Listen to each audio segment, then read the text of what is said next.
नमस्कार, बहुत स्वागत है आप सभी का। मैं हूं आपके साथ नैना यादव, लेकर हाजिर हूं हमारा खास शो वर्ल्ड नाउ। और इस खास शो में हम बात करेंगे दुनिया की बड़ी खबरों की, वो बड़ी खबरें जिनका सीधा असर होता है दुनिया के हर देश पर। हम सिर्फ खबर ही नहीं बताते बल्कि उसका पोस्टमार्टम करते हैं। इस बुलेटिन में हम आपको खबरों के हर पहलू से रूबरू कराएंगे और बताएंगे कि क्या कुछ है आपके लिए खास। आज वर्ल्ड नाउ में हम जिन खबरों की बात करेंगे उनमें पहली खबर है अमेरिका में बगावत की। मिडिल ईस्ट में बीते 36 दिनों से मौत का तांडव जारी है। आसमान से आग के गोले बरस रहे हैं और हर पल तबाही की नई इबारत लिखी जा रही है। लेकिन इस भीषण जंग के बीच में सबसे बड़ी खबर ईरान की सरहदों से नहीं बल्कि अमेरिका के व्हाइट हाउस और पेंटागन से ही आई। खबर है कि महाशक्ति की सेना में भीषण बगावत हुई है। जी हां, राष्ट्रपति डोनाल्ड ट्रंप ईरान में रिजीम चेंज का ख्वाब देख रहे थे। आज वो खुद अपने ही घर में घिर चुके हैं। इतिहास में पहली बार अमेरिकी सेना में दो फाड़ की स्थिति है। 30 से ज्यादा जनरलों ने ट्रंप के आदेश को मानने से इनकार कर दिया, जिसके जवाब में ट्रंप प्रशासन ने करीब 1 दर्जन टॉप अफसरों को बर्खास्त कर दिया।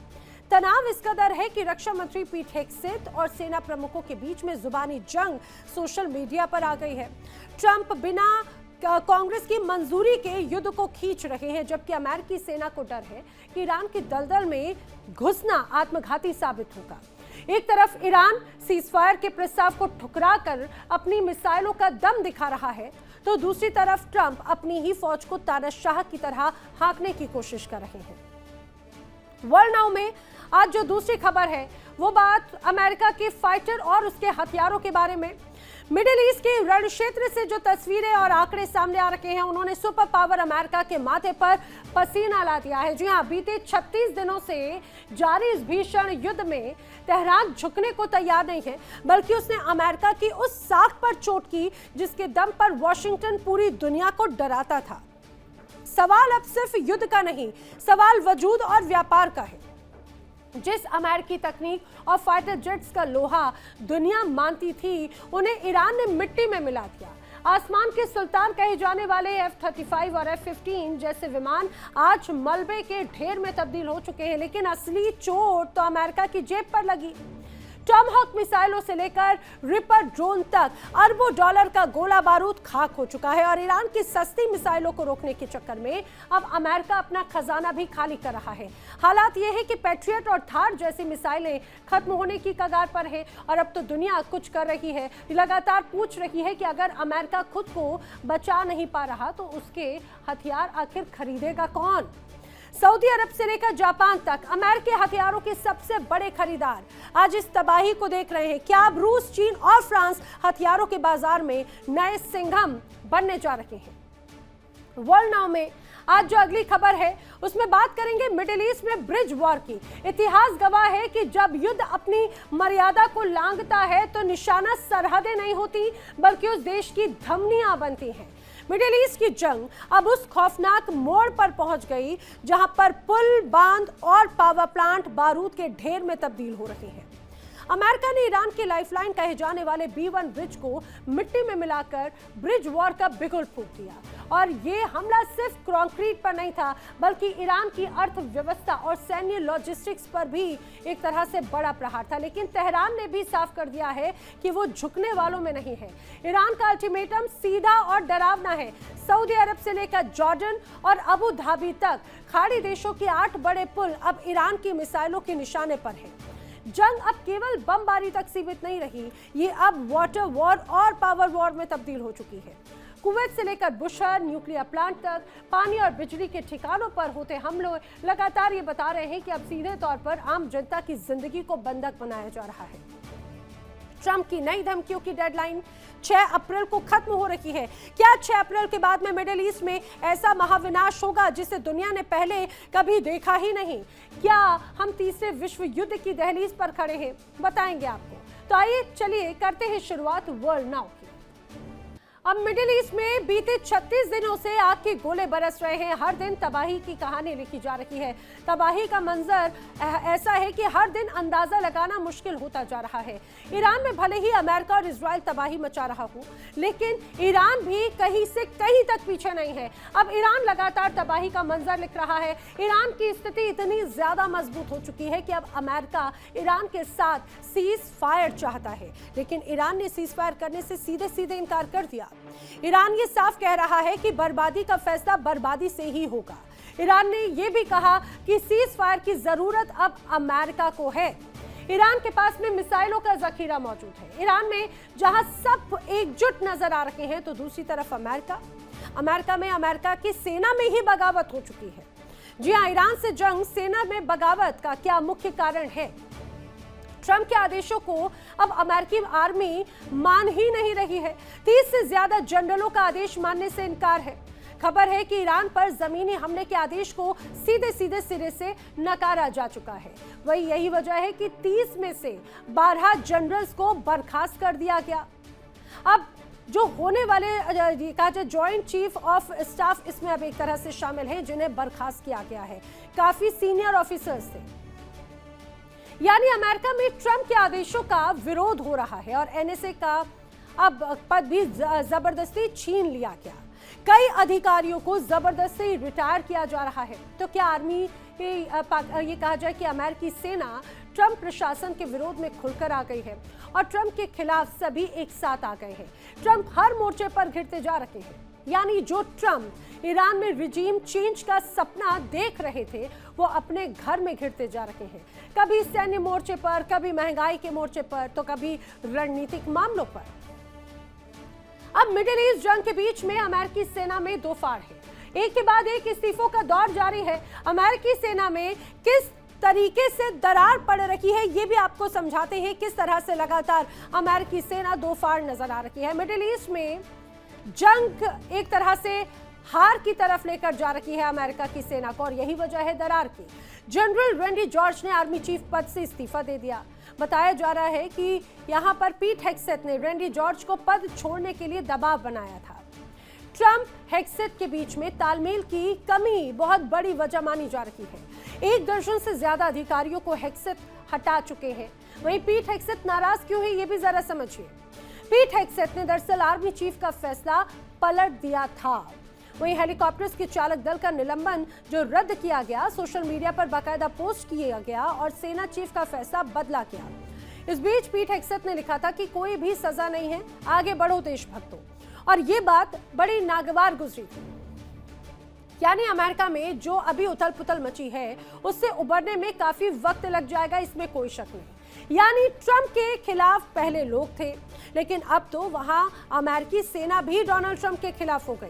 ट्रंप बेवजह की अमेरिका पर युद्ध थोप रहे हैं और यही वजह है कि अमेरिका को बहुत भारी नुकसान का सामना करना पड़ रहा है।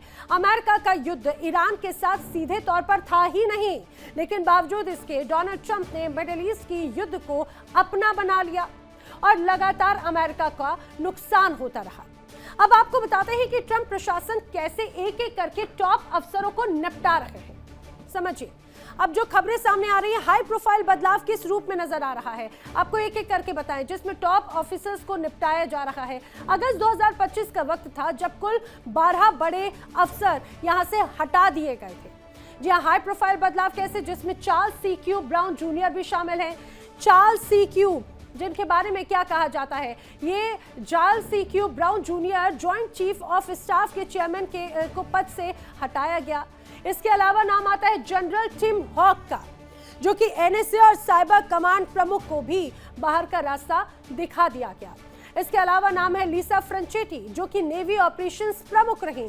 नेवी ऑपरेशंस प्रमुख को भी हटा दिया गया पिछले कुछ वक्त में। इसके अलावा नाम है लिंडा फैगन, जो कि US कोस्ट गार्ड प्रमुख पद पर अपनी भूमिका निभाते रहे थे, उनको भी पद से हटा दिया गया। और कई बड़े बदलाव नजर आए, जिसमें जेम्स लाइफ नाम शामिल है।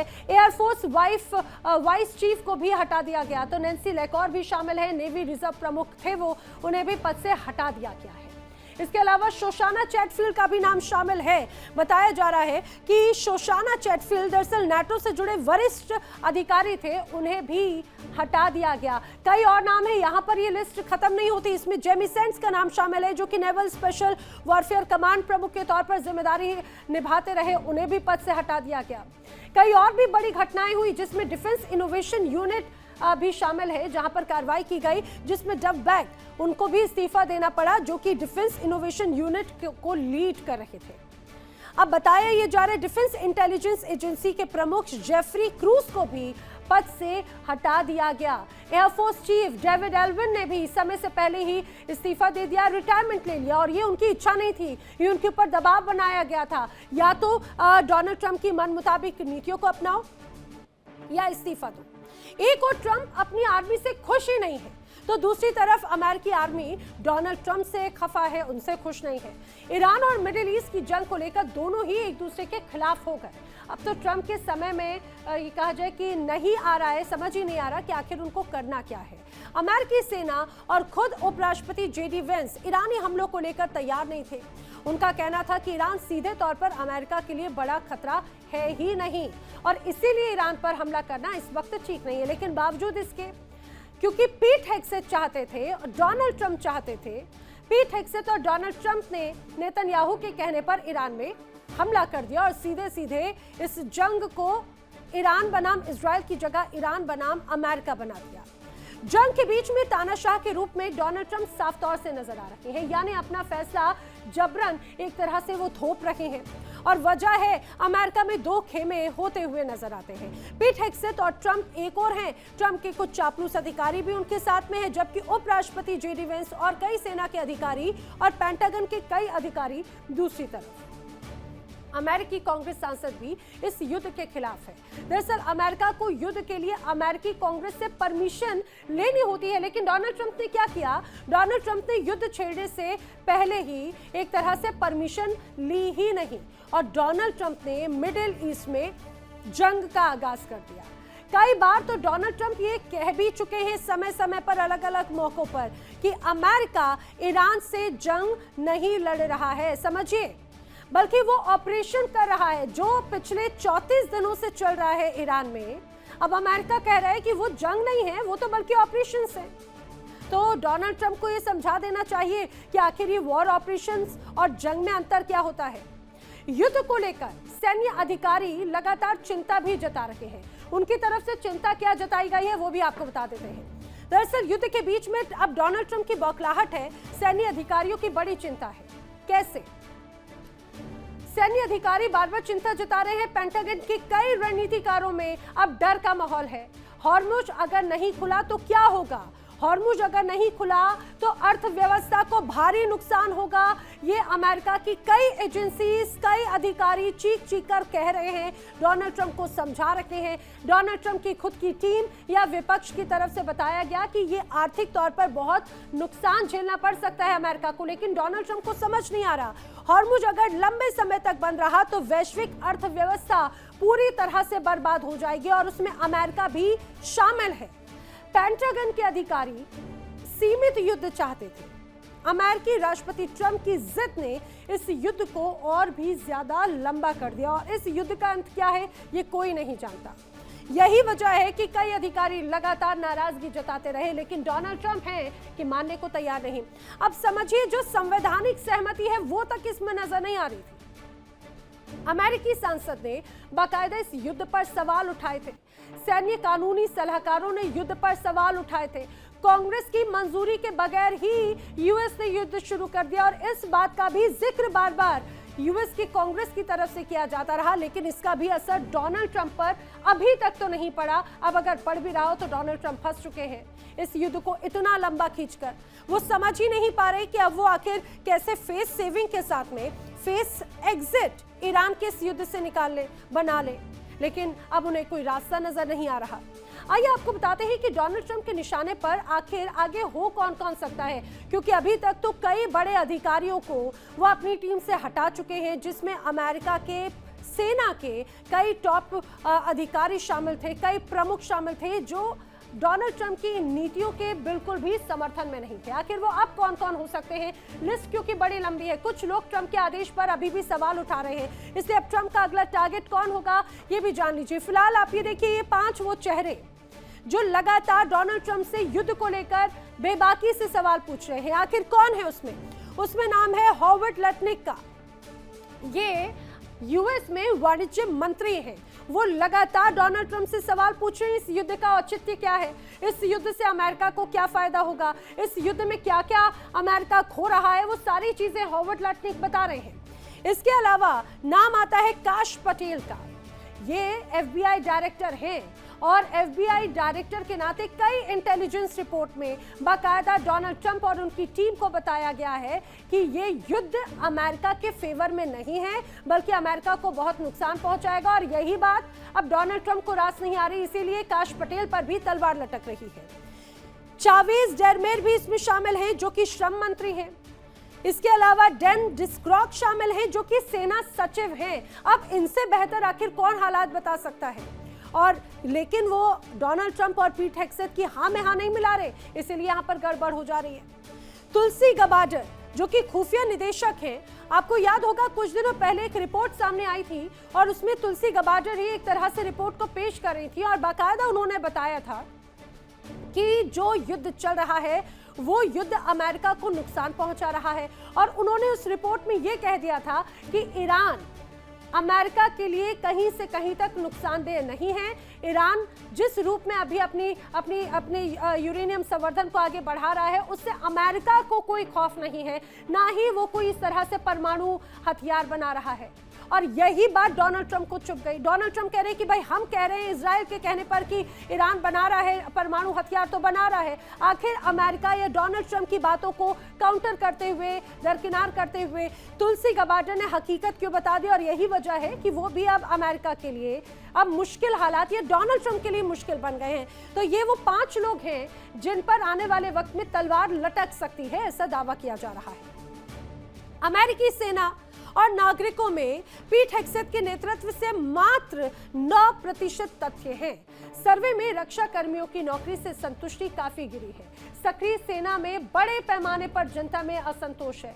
अमेरिका में डोनाल्ड ट्रंप और हेग्सेथ को लेकर भी अब सवाल खड़े होने लगे हैं। अब देखना यह है कि ट्रंप सेना के मोर्चों पर अमेरिका को बाहर आखिर कैसे निकालते हैं और सेना किस तरह से तानाशाह की बात मानती है, ये भी देखने लायक है। अब ट्रंप के दिमाग में आखिर चल क्या रहा है, इस बात को हर कोई समझना चाहता है और इस पूरी थ्योरी को डिकोड करना चाहता है कि आखिर डोनाल्ड ट्रंप के दिमाग में क्या चल रहा है इस युद्ध को इतना लंबा खींचने के बाद में। अलग अलग वजह, अलग अलग थॉट्स हैं। इसमें पहला क्या है, नई नियुक्तियों के साथ में ईरान युद्ध में आक्रमण एक तरह से अमेरिका कर सकता है, जिस रूप में बड़े अभी लोगों के इस्तीफे करा दिए गए। दूसरी बात, युद्ध की नीति पर सवाल अगर उठाए तो कार्रवाई होगी, ये क्लियर कट मैसेज है डोनाल्ड ट्रंप की तरफ से अपनी पूरी टीम को लेकर। तीसरी जो बड़ी बात है, जो बाइडेन के समय के जो सैन्य अधिकारी हैं, सबसे ज्यादा गाज उन्हीं पर ही गिरी है। भले ही वो कितने ही अनुभवी क्यों ना हो, भले ही वो तमाम एक्सपीरियंस ही क्यों ना हो, भले ही ये कहा जाए कि उनकी बातें बिल्कुल सटीक या एनालिसिस पूरा कैलकुलेशन सटीक क्यों ना हो, लेकिन डोनाल्ड ट्रंप की हाँ में हाँ अगर नहीं मिला रहे हैं तो उन पर गाज गिरना पूरी तरह से तय है। तो डोनाल्ड ट्रंप लगातार चुन चुनकर लोगों को टारगेट कर रहे हैं।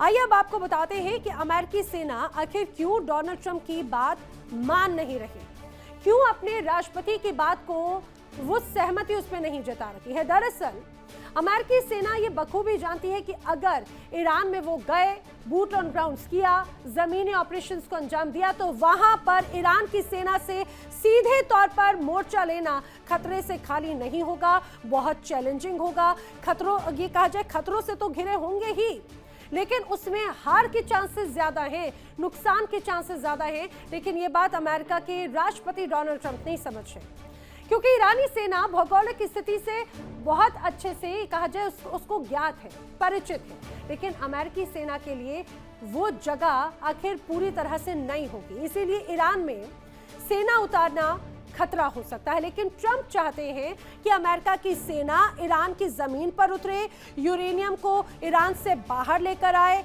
ग्राउंड ऑपरेशंस को अंजाम दे। डोनाल्ड ट्रंप को लग रहा है कि भाई यह हलवा बनाने जैसा है, बहुत ही आसान, लेकिन इतना आसान है नहीं। ईरान लगातार अमेरिकी सेना को नुकसान पहुंचा रहा है। अमेरिकी सेना को लंबे जंग और पिछले समय में हुए हार को लेकर भी मन में डर बखूबी है। इसीलिए अमेरिका की सेना जंग से सीधे तौर पर अपने हाथ खींच रही है, जबकि डोनाल्ड ट्रंप और हेक्सेस जबरदस्ती युद्ध में सेना को झोंकना चाह रहे हैं। और यही वजह है कि बार बार अमेरिका की जो सेना है वो डोनाल्ड ट्रंप की बातों को जब नजरअंदाज करती है तो उसमें भी दो फाड़ नजर आती है। तो आखिर डोनाल्ड ट्रंप किसके भरोसे इस जंग को खींचना चाहते हैं, जब सेना ही ऑपरेशंस को तैयार नहीं है, जब वो ही इस युद्ध के लिए तैयार नहीं है। चलिए बढ़ते हैं आगे। मिडिल ईस्ट में आग आखिर खत्म कब होगी ये तो कोई नहीं जानता, लेकिन एक बात जो सामने आई है उसमें तेहरान झुकने को तैयार नहीं है, ये तो स्पष्ट है। और अमेरिका लगातार नुकसान की राह पर ये भी स्पष्ट है। अब अमेरिकी साख पर सवाल खड़े हो रहे हैं। अमेरिकी हथियारों का बाजार भी गिरने लगा है। तो सवाल ये कि अमेरिकी हथियार आखिर अब खरीदेगा कौन, जब इस जंग में खुद अमेरिका के हथियारों के दम पर जो लड़ाई अमेरिका और इजराइल लड़ रहा है वो काफी पीछे है ईरान से। अब ईरान जैसे छोटे देश अगर अमेरिकी जेट्स को गिरा दे रहे हैं और लगातार ईरान ऐसी ही स्थिति में है, ऐसे ही हमले कर रहा है जिससे कि अमेरिका चारों खाने चित हो गया, तो सवाल ये कि आखिर अमेरिका का होगा क्या। अब मिडिल ईस्ट की जंग में अमेरिका के हालात वैसे हैं कि ना उगलते बन रहा है ना निगलते बन रहा है। यानी अगर युद्ध छोड़कर भाग भी गए तो सवाल तो साख का हो जाएगा, ना भागे तो लगातार नुकसान हो जाएगा। अब आपको दिखाते हैं मिडिल ईस्ट में जितने भी अमेरिकी बेसेस हैं वो ईरानी हमले में इस कदर खराब हो चुके हैं कि शायद उसे ठीक करने में भी कई साल लग जाए, 10 सालों से ज्यादा का वक्त लगेगा। इतना ही नहीं, कई फाइटर जेट्स ईरान जमींदोज कर चुका है। कौन कौन से, पहले ये देखिए, ये चाहे बात F-15 हो, F-16, F-18 और F-35, ये वो विमान है जो अमेरिका की ताकत हुआ करते थे और अमेरिका इसे अनकिलेबल के तौर पर बोल बोल के महिमा मंडन कर करके दुनिया के कई देशों को बेचता था। लेकिन हुआ क्या, इस ईरान के साथ में जंग में ईरान ने अमेरिका के F-15 मार गिराए, वो भी एक या दो नहीं, पूरे 4 F-15 ध्वस्त कर दिए। इसके अलावा F-16 उसे भी ध्वस्त कर दिया। 2 F-16 अभी तक ईरान धराशायी कर चुका है। F-18 भी इसमें शामिल है। एक F-18 धराशायी किया गया है और सबसे ज्यादा नुकसान F-35 के तौर पर हुआ, क्योंकि F-35 के लिए कहा जाता है कि लगभग $700 करोड़ की लागत F-35 को बनाने में होती, एक F-35 बनाने के लिए। इसे अनकिलेबल बताता है अमेरिका, और उसमें भी 2 F-35 ध्वस्त कर दिए हैं ईरान ने। कहा जाता है ये वो, एक तरह से कहा जाए कि ये वो हवाई जेट हैं, फाइटर जेट्स हैं यूएस के, जो रडार पर आए बगैर जो अपना पूरा एक तरह से टारगेट सेट कर ले उसे ध्वस्त कर देता है। लेकिन ये वो अब फाइटर जेट्स बन चुके हैं जो ईरान की रडार पे भी आ गए, जो ईरान ने ध्वस्त भी कर दिए। ये वो फाइटर जेट्स हैं जो एक तरह से एक्सपोज भी कर दिए गए ईरान की तरफ से, और ये भी बता दिया कई देशों को कि ये जो F-15, F-16, F-18 या F-35, ये सारे फाइटर जेट्स जो बोल बोल कर बेचता है ना अमेरिका, ये दरअसल खोखले एक तरह से हथियार साबित हुए हैं। ये ऐसे हवाई हथियार साबित हुए हैं जिसने अमेरिका की भी पोल खोल दी। इन हथियारों के दम पर जंग लड़ रहे थे, दुनिया के कई देशों को ये बेच रहे थे। अब आप ये भी जान लीजिए ईरान कितने अमेरिकी फाइटर जेट्स तो जो गिरा चुका है ये तो मैं आपको बता चुकी हूँ, लेकिन जिस तरह से इनकी लागत रही है, अमेरिकी फाइटर जेट्स को आसमान में जो ध्वस्त किया जाता है उसके हालात।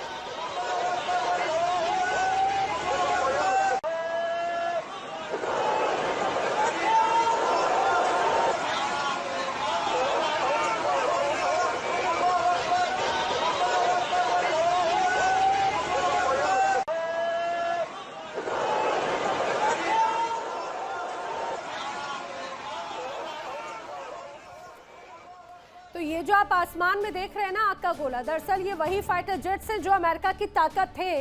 उन अमेरिकी ताकतों को ईरान ने पूरी तरह से ध्वस्त कर दिया। अमेरिका कहता रहा कि भाई ये दुश्मन की रडार में नहीं आता, ईरान ने इन्हें रडार पर लिया।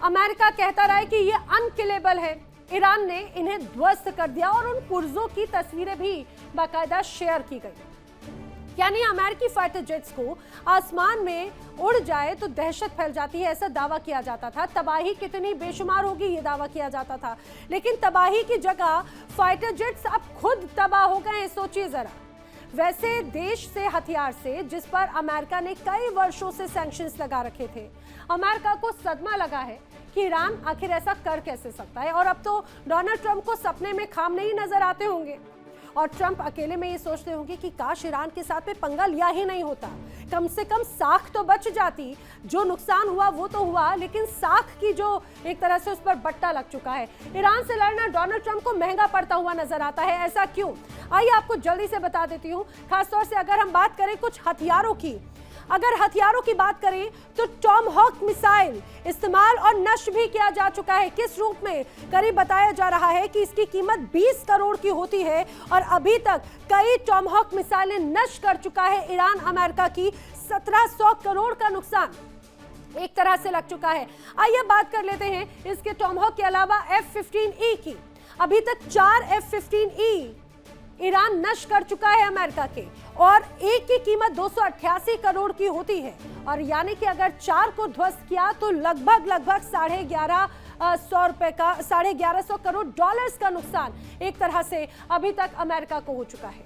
इसके बाद में अगर हम KC-135 प्लेन की बात करें तो अभी तक ईरान अमेरिका के KC-135 8 ध्वस्त कर चुका है। 694 करोड़ इसकी लागत होती है। और अभी अगर नुकसान की बात करें 34 दिनों में तो 5558 करोड़ का लॉस अभी तक अमेरिका एक तरह से उठा रहा है। इसके अलावा KC-135 के अलावा MQ-9 रिपर ड्रोन की बात करें, क्योंकि इस पूरे ये कहा जाए कि युद्ध में कई रिपर ड्रोन्स का इस्तेमाल हुआ। अभी तक 16 रिपर ड्रोन तो ईरान ध्वस्त कर चुका है। 277 करोड़ इसकी कीमत बताई जाती है। तो सिर्फ अगर रिपर ड्रोन की ही अगर चपत की बात करें तो अभी तक ईरान इन रिपर ड्रोन को ध्वस्त करके 4447 करोड़ की चपत लगा चुका है। F-35 फाइटर जेट का जो मैं बात कर रही थी, उसमें F-35 फाइटर जेट भी पूरी तरह से ध्वस्त किए जा चुके हैं। जानकारी सामने आ रही है कि अभी हाल ही में बड़े हमले किए और उसके बाद में उसको अंजाम दिया गया। F-35 भी ध्वस्त किए गए। अगले हथियार की बात कर लेते हैं। UH-60M की बात की जाए, जो कि हेलीकॉप्टर की श्रेणी में आता है, जिसमें एक की कीमत करीब 185 करोड़ डॉलर की होती है। और इसमें भी अमेरिका को बड़ी चपत ईरान की तरफ से लगी है। अवाक्स का अगर बात कर ली जाए तो अभी तक 2 अवाक्स पूरी तरह से नष्ट ईरान इस हमले में कर चुका है, और एक अवाक्स की जो लागत है वो 6000 करोड़ की है। तो सिर्फ अवाक्स को ही ध्वस्त करके 12000 करोड़ का नुकसान ईरान जैसा अमेरिका के मुकाबले छोटा देश कर चुका है। अब अगर चिनूक हेलीकॉप्टर की बात करें तो अमेरिका कहता है कि यह बहुत शक्तिशाली है, जिसकी कीमत 400 करोड़ है, लेकिन यहां पर भी इसे भी ध्वस्त कर दिया है ईरान ने। और ये सिर्फ हथियारों को ध्वस्त नहीं किया, ये अमेरिका के झूठ को बेनकाब किया है, अमेरिका के झूठ को ध्वस्त किया है। ये कहा जाए कि जो एक नकली दुनिया डोनाल्ड ट्रंप ने क्रिएट की थी, उनके झूठे दावों को ध्वस्त कर दिया है।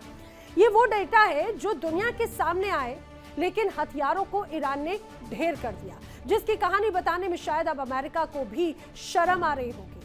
अमेरिका की कल्पना से ज्यादा ईरान ने कर दिखाया। ईरान एक तो हमला करके अमेरिकी हथियारों को नष्ट करता है और उसके बाद में तुरंत फिर से धमकी देता है। और बड़ी बात तो ये कि जो ईरान कहता है वो करता भी है। और दूसरी तरफ ट्रंप हैं, जो कभी कहते कुछ हैं, करते कुछ हैं, और कभी कभी अपनी ही बातों से पलट जाते हैं, जो इन पिछले 34 दिनों के युद्ध में कई बार डोनाल्ड ट्रंप के बयानों में नजर आया। खुद वो यू टर्न ले लेते हैं। अब ईरान के मारे ट्रंप बेचारे, आखिर ऐसा क्यों कहा जा रहा है, बताती हूँ। दरअसल ईरान ने अमेरिका के कई हथियारों को पूरी तरह से ध्वस्त कर दिया, नेस्तनाबूद कर दिया, और उसके साथ ही कर दिया डोनाल्ड ट्रंप का गुरूर भी पूरी तरह से खत्म। थर्ड इंटरसेप्टर की बात करें तो बताया जा रहा है कि ईरान की तरफ से जो हमले किए गए उसमें अमेरिका के थर्ड इंटरसेप्टर का 85% भंडार खत्म हो चुका है। अब इतना ही नहीं, जानकारी यह है कि 90% ATACMS या PRSM मिसाइलें भी स्वाहा अभी तक हो चुकी हैं। दूसरी तरफ इस जंग में करीब 2400 पैट्रियट इंटरसेप्टर का भी इस्तेमाल अभी तक अमेरिका कर चुका है। टॉमहॉक जैसी मिसाइलें, जो बहुत बड़ी मिसाइलों को बोल के एक तरह से अमेरिका बेचता रहा, या JASSM जैसी जो तमाम मिसाइलें हैं, उन तक मिसाइलों को ध्वस्त किया जा चुका है।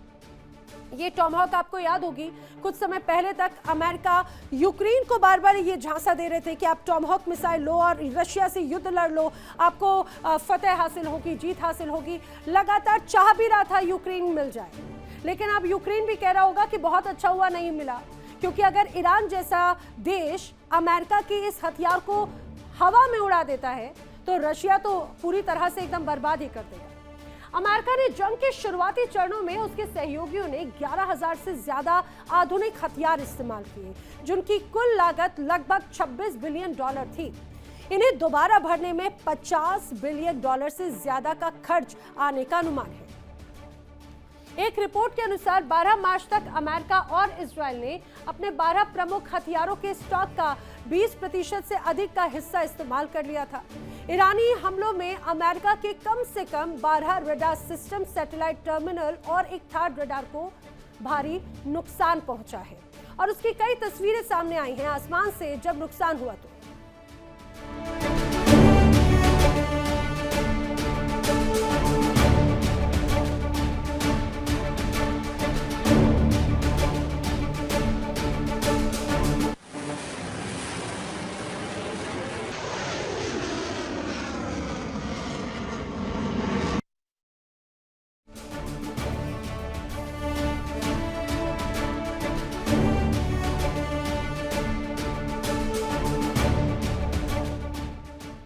ये जो आपने तस्वीरें अभी देखी, दरअसल ये वही तबाही का मंजर है जो लगातार ईरान और अमेरिका के इस जंग में नजर आ रहा है। अब खबर निकलकर ये सामने आई है कि एक हफ्ते में अमेरिकी इंटरसेप्टर खत्म हो सकते हैं। जी हाँ, ये दावा किसी और ने नहीं बल्कि पूर्व CIA विश्लेषक ने किया है। लैरी जॉनसन के अनुसार पैट्रियट और थार्ड जैसी मिसाइलें 7 दिनों में खत्म हो सकती हैं और उनकी जल्दी भरपाई भी संभव है नहीं। उन्होंने ये भी कहा कि हर हमले को रोकने के लिए 2 से 3 इंटरसेप्टर्स इस्तेमाल किए जा रखे हैं। $500 बिलियन की ईरानी मिसाइलों की एक तरह से गिराने में लगभग 12 मिलियन से $26 मिलियन तक एक तरह से खर्च होता है, जो आर्थिक रूप से काफी ज्यादा नुकसानदेह है। आइए अब आपको बताते हैं कि ईरान के कैसे ईरानी जेट्स को खासतौर से ईरान गिराने की तस्वीरें सामने आई हैं, किस तरह से ईरान लगातार हमलों को अंजाम दे रहा है। यूएस फाइटर जेट लगातार ढेर हो रहे हैं। ईरान ने कैसे उन्हें मारा है वो भी जरा समझ लीजिए। जिस तरह से हालात है, ईरान ने अपने एयर स्पेस में IRST सिस्टम दरअसल एक्टिवेट कर दिए हैं और यही वजह है कि वो लगातार इस युद्ध में अमेरिका और इजराइल से काफी ज्यादा आगे है। IRST होता क्या है समझिए। IRST का मतलब है infrared search and track system. अब IRST सिस्टम जो है वो अमेरिकी विमानों को बाकायदा ट्रैक करता है। भले ही अमेरिका कह रहा हो कि ये ट्रैकिंग सिस्टम से काफ़ी दूर हैं, ये ट्रैक नहीं किए जा सकते, रडार में नहीं आ सकते, लेकिन अमेरिका की ये तमाम दावों को धराशायी कर दे रहा है infrared search and track system यानी IRCT सिस्टम अमेरिकी विमानों को बाकायदा ट्रैक कर रहा है और अमेरिकी विमान के टेम्परेचर को ये बाकायदा मापता है। अमेरिकी विमानों की कमजोरी आखिर क्या है? अमेरिकी स्टील्थ विमानों का इंजन जो है वो बहुत ज्यादा गर्म है, ये कहा जाता है। विमान के पिछले और निचले हिस्से में हीट और भी ज्यादा बढ़ जाती है और इस हीट को ईरान का IRST सिस्टम बाकायदा पकड़ रहा है और यही वजह है कि वो इस युद्ध में अमेरिका से एक कदम आगे है। अब जरा सोचिए कि एक सुपर पावर देश जिसका दबदबा पूरी दुनिया में चलता है या दुनिया में चलाया जाता है प्रोपेगेंडा के साथ में, क्या अब वो साथ उसकी रह पाएगी? क्योंकि अमेरिकी हथियार और जेट्स का जो हाल अभी हुआ है, ईरान ने जो किया है, उस पर कोई भी देश अब तो अमेरिका पर भरोसा नहीं करेगा। मिडिल ईस्ट की लड़ाई में अमेरिका ने जो अपनी किरकिरी कराई, शायद उससे उबरने में अमेरिका को वर्षों लग जाए। अब सोचिए, क्या जो अमेरिका अपने हथियारों का निर्यात करता था, कई देशों को हथियार और जेट्स बेचता था, क्या देश इसे खरीदेंगे भी? अमेरिका दुनिया का सबसे बड़ा हथियार निर्यातक देश है। 2021 से 25 के डेटा के अनुसार अमेरिका ने वैश्विक हथियार निर्यात का 42% हिस्सा नियंत्रित किया, जो पिछले 5 सालों में बढ़ा है। अब एक रिपोर्ट तो ये भी कहती है कि 2025 में यूएस आर्म्स एक्सपोर्ट्स का प्रतिशत भी शेयर, एक तरह से शेयर प्रतिशत जो है उसमें बदलाव आया। किस रूप में हुआ है बताती हूँ मैं आपको। 2025 में यूएस हथियार खरीदने वाले देश कौन कौन से, पहले ये जान लीजिए। इसमें जो सबसे बड़ा खरीदार देश है वो है सऊदी अरब। बताया जा रहा है करीब 20% बड़ा हिस्सा जो है वो एक तरह से खरीदता है सऊदी अरब। इसके बाद में नाम आता है जापान का, जिसमें 11% एक तरह से वो अमेरिका पर डिपेंडेंट है। पोलैंड शामिल है जिसमें 6.9% एक तरह से खरीदार के तौर पर है। कतर की बात की जाए तो वो 4.8% की खरीदारी करता है। ऑस्ट्रेलिया भी लगभग 4.5% की खरीदारी वो अमेरिका से करता है। इसके अलावा नीदरलैंड भी शामिल है 4.3%, यूक्रेन 4.2%, तो इटली 3.8%, यूनाइटेड किंगडम 3.7%, इजराइल 3.5% है। तो ये यूएस आर्म्स एक्सपोर्ट्स का प्रतिशत शेयर है, किस रूप में ये तमाम देश अमेरिका से हथियार खरीदते हैं। और उसमें छोटे से लेकर कई बड़े देश भी शामिल है। इसीलिए तो अब ये तमाम देश अमेरिका पर नाराज भी हैं, अमेरिका की तरफ देख रहे हैं कि भाई ये जो झूठ बोल के हमें बेचा गया, लाखों करोड़ों डॉलर जो हमसे लिए गए और उसके साथ में हमें क्या दिया है, ये खाली डब्बा। अब ताइवान, दक्षिण Korea, UAE, Kuwait, Bharat, Singapore, Norway, Germany आदि ये तमाम जो देश हैं नियमित रूप से अमेरिकी हथियार F-35 मिसाइलें, रडार खरीदते हैं। कुल मिलाकर अमेरिका 100 से ज्यादा देशों को यह हथियार बेचता है। लेकिन अब सोचिए, क्या अब अमेरिका से हथियार और जेट्स खरीदे जाएंगे? चलिए आपको ये भी बता देते हैं कि आखिर वो देश कौन कौन से हैं जिससे कई देश अब हथियार खरीद सकते हैं, या ये कहा जाए कि हथियारों का एक नया बाजार बनता हुआ नजर आ रहा है और यूएस का खेल अब खत्म हो रहा है। हथियारों के बिजनेस का नया सिंघम आखिर कौन बन रहा है वो समझिए। अभी तक कौन था? अभी तक था दरअसल अमेरिका, लेकिन जो अभी हालात हैं, अमेरिका के झूठ का पुलंदा जब लोगों के सामने आया तो बल्ले बल्ले हो गई है रूस, चीन, फ्रांस और यूरोपीय देशों की। क्योंकि अब माना जा रहा है कि हथियारों के बिजनेस में जो नई भूमिका अब निभाई जाएगी उसमें ये वो देश है, और सबसे बड़ा नाम तो रूस का है, क्योंकि रूस लगातार कई देशों को हथियार पहले से बेचता रहा है। और दूसरा नाम चीन का है, जो अमेरिका को बड़ी चुनौती देता रहा है। उसमें फ्रांस और यूरोपीय देश भी शामिल हैं, जो अमेरिका से तो भैया बड़े खफा नजर आ रहे हैं। कुल मिलाकर सार ये कि अमेरिका को हर मोर्चे पर सिर्फ और सिर्फ नुकसान हो रहा है। हथियार की सप्लाई अगर दूसरे देश करते हैं तो फिर इकोनॉमी वॉर हो जाएगी और सीधे तौर पर अमेरिका को नुकसान ही होगा। तो क्या अमेरिका जो इस जंग में फंसा हुआ है वो इससे निकल भी पाएगा, या हथियारों के खेल में वो फेल ही हो जाएगा? ये बड़ा सवाल है और यही तो बड़ी चिंता डोनाल्ड ट्रंप की है। चलिए बढ़ते हैं अगली स्टोरी की तरफ, अगली खबर की तरफ। इतिहास गवाह है कि जब जब युद्ध अपनी चरम सीमा पर होता है तो निशाने पर सिर्फ सरहदें नहीं बल्कि उस देश की धमनियां, यानी कि उसके पुल होते हैं, उसके बांध होते हैं, उसके पावर प्लांट्स होते हैं। अमेरिका ने ईरान के B1 ब्रिज को जब मिट्टी में मिलाया तो दुनिया को इतिहास के वो दो खौफनाक पन्ने याद आ गए जब सिविलियन स्ट्रक्चर को गिराकर पूरे देश की कमर तोड़ दी गई। मिडिल ईस्ट का जंग और गहराता जा रहा है। मिडिल ईस्ट में लड़ाई सिर्फ हवा तक सीमित नहीं रही, इसका दायरा अब बढ़ते जा रहा है और ये जंग अब पावर प्लांट, वाटर प्लांट से निकलकर ब्रिज की ओर पहुंच चुकी है। कैसे? पहले इस तस्वीर को देखिए, इस तस्वीर को आप देखेंगे समझ पाएंगे।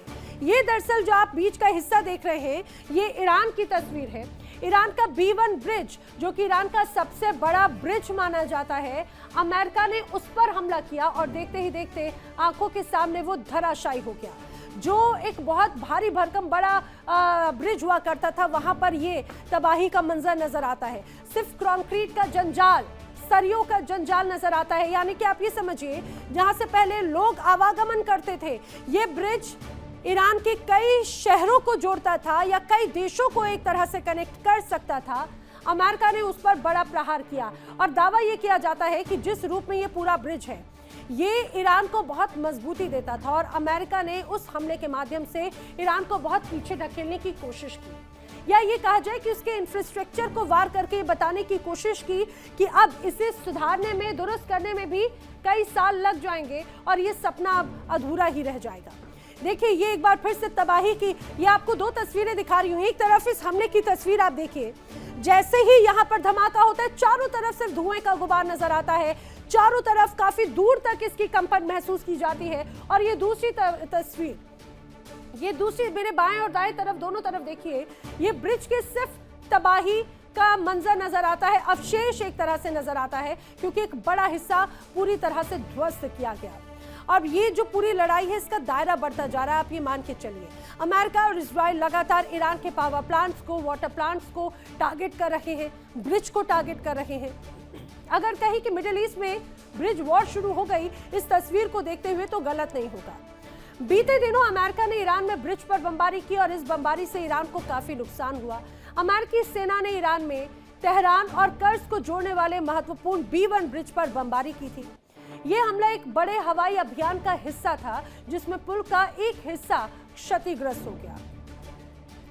बताया जा रहा है कि इस पूरे हमले में 8 से 13 लोगों की मौत हो गई और लगभग 100 लोगों के घायल होने की खबर अभी तक सामने आ रही है। तो क्या मिडिल ईस्ट में अब यह ब्रिज वॉर शुरू हो चुका है? तेहरान और करज को जोड़ने वाले ब्रिज पर बड़ा अटैक अमेरिका की तरफ से किया गया। अमेरिका ने B1 ब्रिज को पूरी तरह से तबाह कर दिया है। $400 मिलियन की लागत से दरअसल ये B1 ब्रिज को तैयार किया गया था और ये B1 ब्रिज तेहरान में यातायात का बहुत अहम जरिया माना जाता था जिसे अमेरिका ने ध्वस्त किया। B1 ब्रिज मिडिल ईस्ट के सबसे ऊंचे पुलों में से एक माना जाता रहा है और ईरान की ताकत एक तरह से इसे माना जाता रहा। ये जो ब्रिज था, ये जो पुल था, सिर्फ गाड़ियों के आने जाने का रास्ता नहीं था समझिए, बल्कि ये ईरान की आर्थिक और सैन्य गतिविधियों की लाइफलाइन भी था। इसके टूटने से ईरान का पूरा ट्रांसपोर्ट सिस्टम प्रभावित हो चुका है। अब जानकार मानते हैं कि इस हमले का मकसद ईरान के लॉजिस्टिक्स को पूरी तरह से ध्वस्त करना था, काटना था, ताकि युद्ध की स्थिति में उसकी सेना को मूवमेंट करने में भारी परेशानी हो। अब बताया जा रहा है कि यह हमला इतना ज्यादा जबरदस्त था, तगड़ा था कि पुल के उड़ते ही ईरान के कई महत्वपूर्ण इलाके पूरी तरह से अंधेरे में डूब गए, बिजली ग्रिड ठप हो गई। और ये जो कार्रवाई थी ईरान के लिए एक बहुत बड़ा आर्थिक झटके से कम नहीं था, जिससे पूरे क्षेत्र में बड़े युद्ध का खतरा और भी ज्यादा गहराता हुआ नजर आता है। उधर ब्रिज उड़ने के बाद भी तो ईरान और भी ज्यादा नाराज है और उसकी तरफ से अब अल्टीमेटम दे दिया गया है और सीधे सीधे कह दिया गया है कि मिडिल ईस्ट के जो 8 बड़े ब्रिज हैं अब उन्हें निशाना बनाया जाएगा, यानी कि मिडिल ईस्ट में अब ब्रिज वॉर छिड़ चुकी है। आइए आपको बताते हैं कि ईरान ने आखिर किन ब्रिज को उड़ाने की धमकी दी है। अब बताया जा रहा है कि ईरान के निशाने पर बहरीन, सऊदी अरब है। किंग फहद काजवे ब्रिज, जो कि बहुत महत्वपूर्ण माना जाता है मिडिल ईस्ट का, उस हिस्से को भी अब ध्वस्त कर सकता है ईरान। इसके अलावा अबू धाबी का शेख जायद ब्रिज, जो कि अल मक्ता ब्रिज, शेख खलीफा ब्रिज, ये अबू धाबी के 3 बड़े ब्रिज हैं जो ईरान की फहरिस्त में है। इसमें जॉर्डन का नाम भी शामिल है। अब दावा किया जा रहा है कि ईरान के निशाने पर King Hussein bridge, Damia Adam bridge और अब्दौन ब्रिज भी शामिल है, जो कि जॉर्डन की बड़ी ताकत है। आप ये समझिए कि ये वो ब्रिज हैं जो मिडिल ईस्ट को बहुत महत्वपूर्ण या इंफ्रास्ट्रक्चर वाइज मजबूती देते हैं। ईरान ने मिडिल ईस्ट को दहलाने की धमकी दे दी है और ईरान ने कहा है कि अब वो शांत नहीं बैठेगा। याद कीजिए, ईरान जो धमकी दे रहा है उसको अंजाम तक पहुंचा रहा है। ईरान ने कहा था अमेरिकी कंपनियों को निशाना बनाएगा और उसने किया भी। इससे पहले मिडिल ईस्ट में वाटर वॉर भी देखी जा चुकी है। ईरान ने उन तमाम वाटर प्लांट्स को निशाना बनाया जिससे मिडिल ईस्ट को पानी की सप्लाई होती थी। ईरान और खाड़ी देशों के बीच में जो तनाव लगातार बढ़ रहा है उसकी वजह से कई वाटर प्लांट्स को जमकर निशाना बनाया गया, वो ध्वस्त हुए और इन हमलों ने मध्य पूर्व में पानी के संकट को और भी ज्यादा गंभीर बना दिया है, जिसमें पीने का पानी भी शामिल था। अब वाटर प्लांट्स पर भी बड़े अटैक हुए हैं। किस रूप में कुवैत के प्लांट पर हमला हुआ है आपको बताते हैं, समझिए। दरअसल खबर है कि कुवैत के प्लांट पर भी बड़ा हमला ईरान की तरफ से किया गया था। ईरान ने कुवैत के एक बड़े बिजली संयंत्र पर भी अटैक को अंजाम दिया था।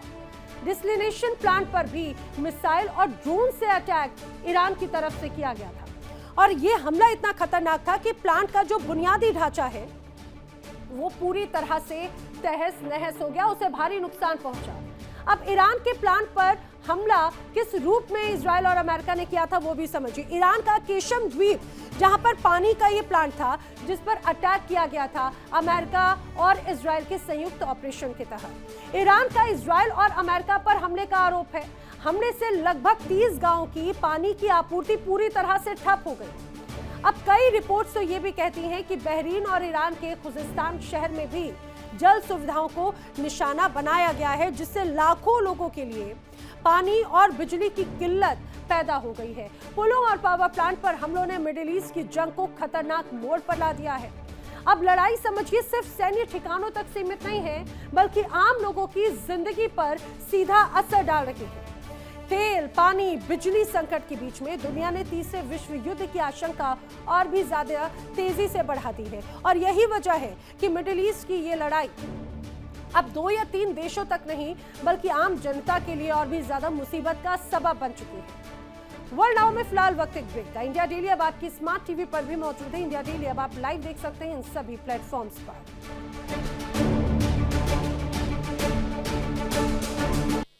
देखिए इंडिया डेली 24/7 अब आपकी स्मार्ट टीवी पर।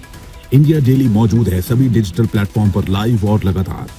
इंडिया डेली 24/7 हर दिन राष्ट्र को समर्पित।